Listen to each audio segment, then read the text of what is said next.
Specially আপনি দেখেন যে যদি কেউ ফেক ভিসা নিয়ে এই দেশে ঢুকে যায়, তাহলে তো আপনি বুঝতে হবে যে আপনার সিস্টেমে সমস্যা রয়েছে।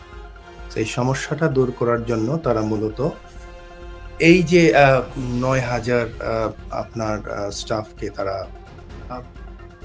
ট্রেন করছে সো দ্যাট তারা ভিসা স্পেসিফিক ভ্যালিড ভিসা ছাড়া যাতে তারা আপনার ইউকেতে এন্ট্রি করতে না পারে। কারণ যেহেতু পুরো জিনিসটাই ডিপেন্ড করতেছে মানে আপনার স্পেশালি আইটির উপরে। আমার যদি আমি অনলাইনে যদি চেক করতে না পারি, আর আমার যদি ইন্টারনেটই না থাকে বা অনলাইনে যদি সমস্যা থাকে বা আমাদের সার্ভারে যদি কোনো প্রবলেম থাকে, অবভিয়াসলি এখানে তো আপনি তো এই জিনিসটা সরাসরি চেক করতে পারবেন না। তো এই ক্ষেত্রে কিন্তু আপনার ফিজিক্যাল সমালোচনাও হচ্ছে, ইংল্যান্ডের এই ই ভিসা সিস্টেম নিয়ে সমালোচনাও হচ্ছে।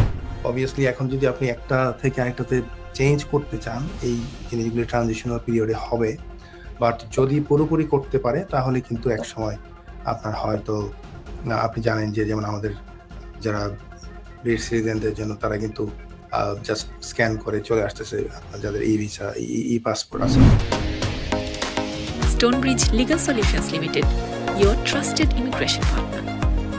বিভিন্ন যে এয়ারলাইন্স গুলো আছে সেই এয়ারলাইন্স গুলোর ৯,০০০ এয়ারলাইন স্টাফকে তারা প্রশিক্ষণ দিয়েছে কিভাবে ই স্ক্যানার অর্থাৎ ভিসাগুলোকে ডকুমেন্টসগুলোকে ভেরিফাই করবে।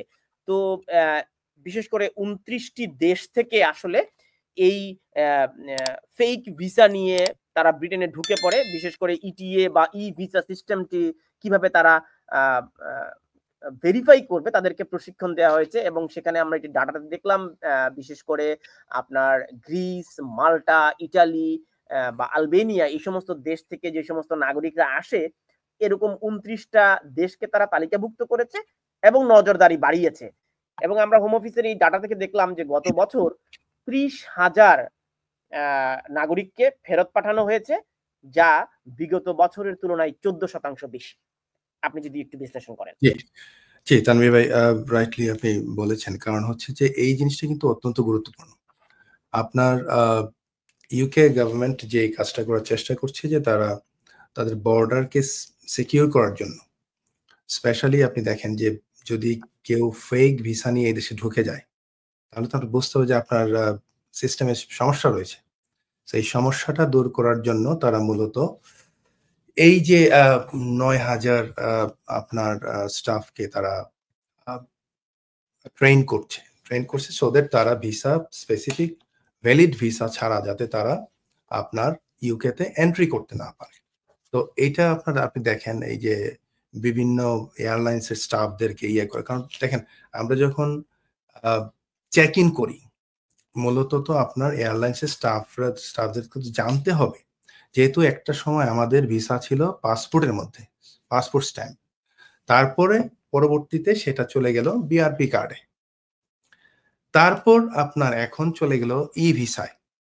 এক সময় দেখা যাবে যে কোনো কিছুই নাই, চেহারা দেখে বলে দিবে যে আপনার ভিসা আছে কি নাই। বা হয়তো ফুললি এআই ইউজ করতে পারে। হ্যাঁ?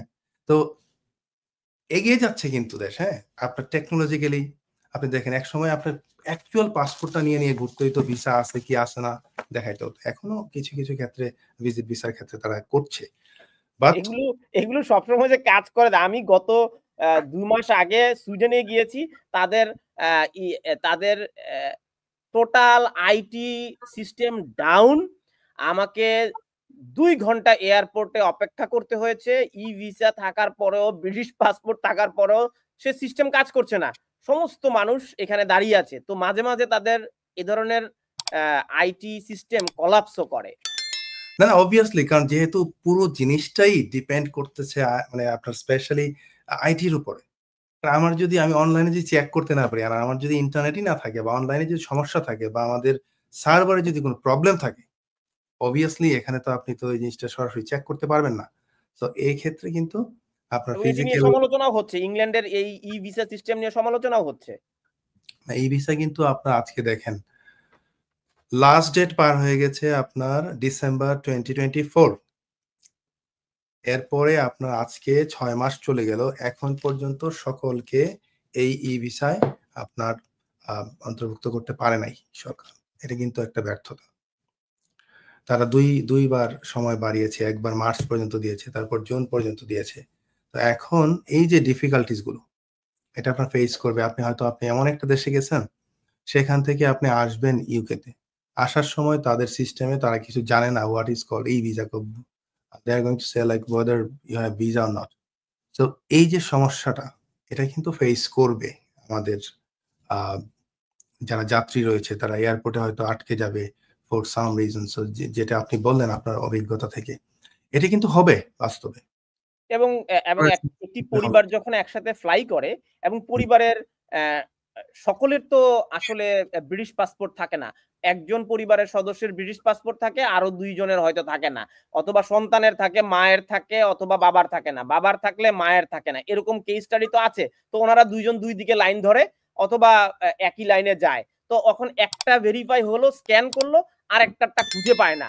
তো এই যে হয়রানি, এগুলো আসলে এটা একদিকে দেখেন হয়রানি যেমন হচ্ছে, আবার দেখেন আপনার যারা এখানে স্টাফ রয়েছে, যারা কাজ করতে পারছে না, তাদের বড় আপনার কিউ হয়ে যাচ্ছে, অনেক লম্বা, শত শত মানুষ ওয়েট করছে। তো এই বিষয়গুলো কিন্তু একটা ওভারঅল একটা হয়রানি আমি বলবো। সো এটা অবভিয়াসলি এখন যদি আপনি একটা থেকে আরেকটাতে চেঞ্জ করতে চান, এই জিনিসগুলি ট্রানজিশনাল পিরিয়ডে হবে। বাট যদি পুরোপুরি করতে পারে তাহলে কিন্তু একসময় আপনার হয়তো আপনি জানেন যে যেমন আমাদের যারা ব্রিটিশ সিটিজেনদের জন্য তারা কিন্তু জাস্ট স্ক্যান করে চলে আসতেছে, আপনার যাদের ই-ভিসা, ই-পাসপোর্ট আছে। তো এই বিষয়গুলি একসময় আরো স্মুথ হবে, সেটাই আমরা আশা করি এই বর্তমান সময়ে বা ভবিষ্যতে যখন এআই এর প্রচলনটা আরেকটু বাড়বে প্রত্যেকটা ক্ষেত্রে।